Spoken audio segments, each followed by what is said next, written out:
పల్లెటూరు, ఇదే నా తల్లి గారు.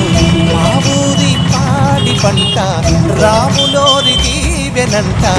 తల్లి గోదావరి నీళ్ళు కడిగే సీతమ్మ పాదాలు. ఊరంతా హాయ్ హాయ్ హాయ్, మనసంతా హాయ్ హాయ్ హాయ్.